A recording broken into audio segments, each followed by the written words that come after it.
Hello વિદ્યાર્થી મિત્રો, કેમ છે તમને બધાને? મજામાં? તમારા બધાનું સ્વાગત છે જ્ઞાન ઓફ કેમેસ્ટ્રીમાં. તો આજે આપણે 31 માર્ચ 2024ના દિવસે જે ગુજકેટની પરીક્ષા લેવામાં આવી છે એનું આપણે કેમેસ્ટ્રીનું પેપરનું સોલ્યુશન આપણે કરવાના છીએ આજે. તો જોઈએ તો આપણે જે પહેલો પ્રશ્ન એટલે કે 41મો પ્રશ્ન છે, એક પ્રક્રિયા આપેલી છે.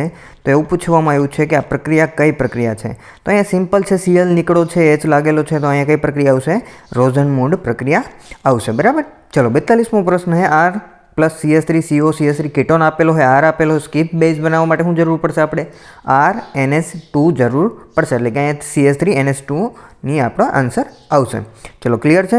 એના પછી આગળ વધી તો 43મો પ્રશ્ન છે. અહીંયા તમને બે આપણે સાયક્લોહેક્સેનના બે ડબલ બોન્ડથી જોડાયેલા છે, ઓઝોનોલિસિસ કરવાની વાત થઈ છે અહીંયા. તો તમારે સિમ્પલ કરવાનું, આ બંનેને તોડી નાખવાનો, એક ઓક્સિજન આને આપી દો, એક ઓક્સિજન આને, એટલે કે બંને કીટોન બનશે. એટલે કે 43માં શું આવશે? એ જવાબ આપણને મળશે. ઓકે, નેક્સ્ટ એના પછી આગળ વધી તો 44મો ક્વેશ્ચન. 44મો ક્વેશ્ચન ઉપરની બાજુ છે, આપણે થોડા આડાવડા છે એટલે થોડું આપણે મેનેજ કરશું. તો 44મો ક્વેશ્ચન જોઈએ.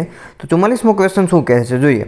તો નીચે આપેલા કાર્બોક્સિલિક એસિડમાં કોનું પીકેનું મૂલ્ય સૌથી ઓછું છે? તો અહીંયા પીકેનું મૂલ્ય ઓછું એનો મતલબ એસિડિકતા વધારે. તો આપણે જે ટેક્સ્ટબુકમાં જે ચેપ્ટર છે 12મું એમાં બેઠું આપેલું છે કે NO2 જે છે એની પાસે -I અસરના કારણે આની એસિડિકતામાં વધારો કરી દેશે. ચલો ઠીક છે. 45મો પ્રશ્ન, નીચેની પ્રક્રિયામાં C ને ઓળખો. તો અહીંયા આપણે C ને ઓળખવાનો છે. તો પહેલાં જો અહીંયા NO2 આપેલું છે, અહીંયા FeHCl આપ્યું, રિડક્શન કરો એટલે એમાઇન બને, એમાઇનની પ્રક્રિયા કરો એટલે ડાયઝોનિયમ ક્ષાર બનશે B તરીકે, અને ડાયઝોનિયમ ક્ષારની પ્રક્રિયા H3O પ્લસ H2O આરે આપણે જળ વિભાજન કરી તો આલ્કોહોલ મળવાનો છે. તો આપણો અહીંયા જવાબ આવશે ફિનોલ. ઠીક છે. 46મો પ્રશ્ન, ગેબ્રિયલ થેલિમેટ સંશ્લેષણમાં કયો એમાઇન બને છે? તો ગેબ્રિયલ થેલિમેટ સંશ્લેષણ હોય તો પ્રાથમિક એમાઇન બને, એ પણ એલિફેટિક એમાઇન હોવો જરૂરી છે. નીચે આપેલા સંયોજનમાં સંયોજકતાની બેઝિક પ્રબળતાનો ક્રમ. તો આપણને ખબર છે કે 2 ડિગ્રી વાળાની સૌથી વધારે બેઝિકતા હોય. કેટલા વાળા? 2 ડિગ્રી વાળો. 2 ડિગ્રી વાળો અહીંયા છે. પછી આવે 1 ડિગ્રી વાળો, તો 1 ડિગ્રી વાળો એમાઇન. પછી આવશે એમોનિયા અને પછી આવશે એનિલિન. તો અહીંયા જવાબ એ આપણે લેશું. ઠીક છે. હવે 48મા પ્રશ્નમાં આપણે આગળ વધીએ. તો 48મો પ્રશ્ન અપર છે. ઓકે, ચલો 48મો પ્રશ્નમાં આગળ વધીએ. તો 48મો પ્રશ્ન એવો છે કે કયો ડાયોજોનિયમ ક્ષાર પાણીમાં અદ્રાવ્ય અને ઓરડાના તાપમાને સ્થાયી છે? તો ઓરડાના તાપમાને ભાઈ ફ્લોરોવોરેટ જ સ્થાયી છે, આપણને બધાને ખબર છે. ચલો લેક્ટોઝ શાનું બનેલું છે? ભાઈ લેક્ટોઝ બનેલું છે બીટા ડી ગ્લુકોઝ અને બીટા ડી ગેલેક્ટોઝ, મતલબ જવાબ અહીંયા C આપણે કરશું. 50મો પ્રશ્ન, નીચેમાંથી કયો પદાર્થ જલીય દ્રાવણમાં જ્યુટરાયન આપે? તો જ્યુટરાયન આપશે આ NH2CH2COH. ઠીક છે. હેમોગ્લોબિનમાં RBCની ઉણપ માટે કયો વિટામિનની ઉણપ જવાબદાર છે? તો વિટામિન B12ની ઉણપ જવાબદાર છે. ચલો એના પછીનો આપણે પ્રશ્ન 51 છે. હવે 52મા પ્રશ્નમાં જતા રહીએ. તો 52મો પ્રશ્ન ઉપરની બાજુ છે, નથી. 52મો પ્રશ્ન ગોતવો પડશે. 51 થોડા આડાવડા છે એટલે થોડીક તકલીફ રહેશે. ઓકે, ચલો અહીંયા આપણે 52મા પ્રશ્નમાં પહોંચી ગયા છીએ. ચલો 52મો પ્રશ્ન આપણે એડિટ કરી નાખી જરાક આને.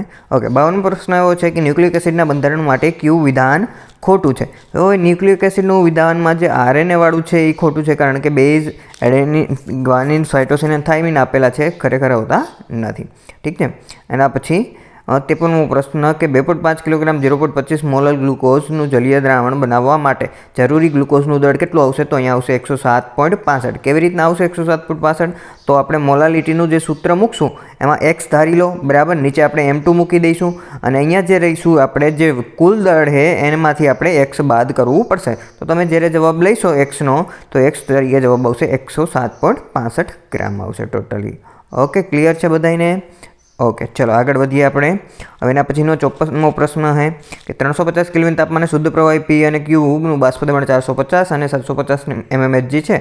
કુલ બાષ્પ દબાણ આપી દીધું. તો અહીંયા કયા સૂત્રનો ઉપયોગ કરશું? તો P ટોટલનો ઉપયોગ કરશું આપણે. તો P ટોટલ બરાબર P10 × x1 પ્લસ P20 કૌંસમાં 1 - x1 હું કરીશ, કારણ કે અહીંયા આપણે શું કરશું? 1 - x1 એટલે કે x2 થઈ ગયા. તો આપણને x1 મળી જશે તો આપણને x2 આરામથી મળી જશે.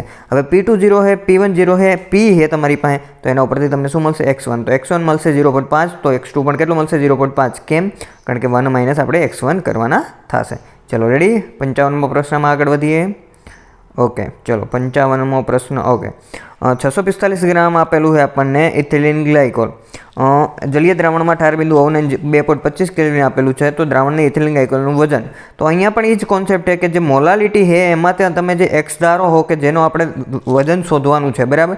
तो नीचे जो कुल दળ आपेलू एमांथी आपणे शुं करवुं पड़शे एक्स बाद करवुं पड़शे समझाय है। तो अहींया आपणे जे जवाब लखवो पड़शे ए लखवानो केटलो थशे 45 ग्राम जवाब आवशे। तमे केल्क्युलेशन करी शको हो ठीक है। 56मो प्रश्न है K4FeCN6 अने Fe4FeCN6 3 टाइम अने COCl2AN2 अने Cl2 आपेलू है। तो बधाने बॉन्ड ऑफ हवाई कहेवाना। तो अहींया जो तो केटला आयनो छूटा पड़े 4 ने 1 5। तो एक ज आंसर आवी के सिंपल 5 7 ने 2। ओके नेक्स्ट आगे वधी पीएच बराबर 10। ओके सिंपल हो तो एनो हाइड्रोजन विद्युत ध्रुवनो पोटेंशियल केटलो थाय -0.59 जेटलो विद्युत ध्रुव एनो पोटेंशियल थशे बराबर। टेक्स्टबुकनो उदाहरणनो दाखलो छे। विद्युत विभाजनना जलीय द्रावण माटे नीचेना पैकी क्यू विधान साचुं नथी। तो हवे अहींया साचुं नथी एम कीधुं है। जो बोर्डनी परीक्षामां पण आवो ज प्रश्न पूछाय बराबर। आमां जे गुजकेटनी परीक्षा है एमां 2 થી 3 एवा प्रश्नो हता के जे बोर्डनी परीक्षामां पूछायेला हता बराबर। ओके वाहकता तापमान पर आधार रखतो नथी। वाहकता उमेराल विद्युत विभाजन स्वभाव पर आधार राखे। वाहकना द्रावक स्वभाव पर अने स्निग्धता पर आधार राखे। तो जो आयनीय जे ओलुं कहेवाय विद्युत विभाजन एटले के विद्युत विभाज्यना जलीय द्रावण माटे नीचेना पैकी क्यू साचुं नथी। साचुं नथी एवुं आपणे गोतवानुं होय तो बराबर। तो हुं कहीशुं आपणे साचुं नथी एमां तापमान पर आधार राखती नथी पण खरेखर तापमान पर आधार राखे एटले के आ विधान ए असत्य छे। एटले के आपणो जवाब शुं आवशे सी जवाब आवशे। चलो एना पछीनुं आपणे लई 58 है 59मो प्रश्न आई जाइए अपने। ओके 59। चलो ऊँची सांद्रता धरावता H2SO4 विद्युत विभाजन दरमियान एनोड पर शू उत्पन्न थाय H2O8 -2 उत्पन्न थशे। चलो क्लियर है। एना पछी बेजिक माध्यम में एना पछीनो प्रश्न बेजिक माध्यम में 1.5 मोल KMnO4 MnO2 में रिडक्शन करवा माटे केटला फेराडे विद्युत जथ्थो जरूरी है। तो हवे जो अहींया Mn अहींया +7 होय अहींया केटला थया +4 3 नो फेरफार थयो पण 1 मोल 1.5 केटलानो मोल थाय 4.5 नो फेरफार थशे। कोई प्रक्रिया माटे प्रक्रिया वेग अचळांक K बराबर 2.3 गुणिया 10⁻5 मोल -3/2 अने लीटर 3/2 है सेकंड इनवर्स है। तो हवे अहींया आपणे प्रक्रिया क्रम मेळवવો तो केवी रीतना करवानुं। जो 3/2 केटला थई जाय 1.5। हवे अहींया तमने आपी दीधुं है मोलनी 1.5 घात बराबर। तो हवे आपणे एवुं हतुं सूत्र मोलना छेदमां लीटर है एना उपर 1 - n हतुं बराबर। तो अहींया आपणे शुं करवानुं है एन नी किंमत मेळवવાની है पण आ बेनी बादबाकी करीने 1.5 मळे है एनो मतलब आ n शुं हशे 2.5 होवुं जोईए हाँ के ना। तो अहींया आपणे प्रक्रिया क्रम केटलो मळशे 2.5 जेटलो मळशे एटले के आपणो जवाब शुं आवशे 2.5 बी जवाब आवशे। चलो एना पछी उद्दीपकनी हाजरीमां प्रक्रिया करवामां आवे तो तेना अनुसार नीचेमांथी कयुं खोटुं छे। हवे जे आ बोर्डमां पूछायेलो तो एमां एवुं लख्युं अहींया कयुं साचुं छे तो अहींया एवुं करी नाख्युं कयुं खोटुं छे बराबर। तो त्यारे जवाब आवतो तो प्रक्रियानी गिब्स ऊर्जामां फेरफार थतो नथी तो ए सत्य हतुं पण अहींया आपणने खोटुं कीधुं है। तो शुं आवशे प्रक्रियानी सक्रियकरण ऊर्जा घटाडे छे तो हाँ ए घटाडे छे तो ए सत्य छे बराबर। प्रक्रियानो संतुलन अचळांक बदलातो नथी हाँ नथी बदलातो। प्रक्रियको अने निपोजोनी स्थिति ऊर्जा बदलाय छे पण खरेखर बदलाती नथी। ओके एना पछी 63मो प्रश्न। ओके प्रथम क्रमनी प्रक्रिया आर विरुद्ध पी नो आपने आलेख आपेलो है ने कयो आलेख सत्य है ये आपणे कहेवानुं है। तो अहीं आपणे आलेख सत्य है ये केवो छे log R0/R विरुद्ध टी नो आलेख जे है ये उपरनी रेखा मळशे आपणे धनमां मळशे तो ये सत्य है बराबर। प्रक्रिया 2A सामेनी बाजू B +3C शून्य क्रमनी प्रक्रिया है। के નું મૂલ્ય આપી દીધું છે બરાબર। તો C નો ઉત્પન્ન થવાનો વેગ તો અહીંયા જોવો તો C ની પદ તરીકે છે તો 1/3 DC છેદમાં dt આવી રીતના કરી શકીએ બરાબર અથવા તો ડેલ્ટા C અથવા તો ડેલ્ટા T।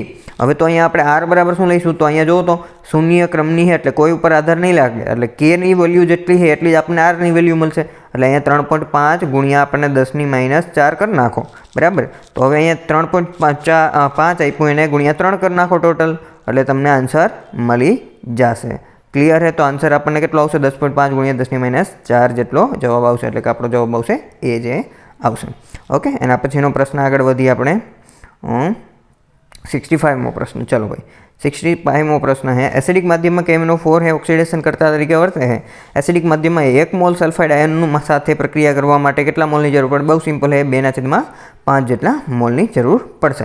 नीचेना पैकी कयो ऑक्साइड उभय गुणधर्मी है बेठे बेठुं Cr2O3 ओके नीचे आपेला कि आ भ्रमण मात्रा चुंबकीय चाक मात्रा सौथी वधारे है तो जेमां अयुग्मित इलेक्ट्रॉननी संख्या सौथी वधारे होय तो एमां चुंबकीय चाक मात्रा सौथी वधारे तमने जोवा मळशे। लेंथेनॉइड श्रेणीमां के जे सभ्य है जे +4 ऑक्सिडेशन अवस्था धरावे है कयो हशे सीरियम वस्तुथी +4 ऑक्सिडेशन अवस्था धरावे है। Trace ethane 1,2 diamine cobalt 3 sulphate सर्ग संयोजनનું સાચું અણુસૂત્ર શું છે? તો હવે જો ટ્રેસ એટલે કીધું એટલે કે 3 હોવા જોઈએ, ઈએન કેટલી વાર છે 3 વાર હોવા જોઈએ, તો આ બધામાં ઈએન 3 વાર છે। પછી હું કીધું એથેન કોબાલ્ટ 3, કોબાલ્ટ 3 નો મતલબ થાય કે કોબાલ્ટની જે ઓક્સિડેશન અવસ્થા કેટલી હોવી જોઈએ 3 હોવી જોઈએ। તો અહીંયા જો તો આપણી પાસે સલ્ફેટ આપેલા છે, પહેલા આને પૂછી નાખીએ આપણે, પૂછાતું નથી ઓકે વાંધો નહીં।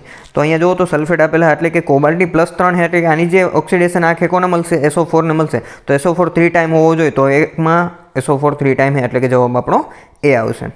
NiCO4 અને NiCN4 -2 માં સંકરણ અનુક્રમે બહુ સિમ્પલ है, sp3 એ પહેલામાં આવશે, બીજામાં આવશે dsp2 સંકરણ આવશે। ચલો ક્લિયર છે બધાને? ચલો એના પછીનો આગળ વધીએ આપણે, કેટલામો પ્રશ્ન 71મો પ્રશ્ન, તો 71મો પ્રશ્ન નીચે આપણે છે, चलो नीचे जता रहीए। चलो 71मो प्रश्न આવી ગયા છે। 71મો પ્રશ્ન નીચે આપેલા સંકીર્ણ સ્પીસીઝમાં કઈ પ્રકાશ ક્રિયાશીલ છે તે નક્કી કરો। ઓકે આપણા ટેક્સ્ટ બુકમાં આપેલું હોય કે EN 3 ટાઈમ હોય બરાબર, એ પ્રકાશ ક્રિયાશીલ છે, એમાં તમને એનું પ્રતિબિંબ મળશે, ઠીક છે।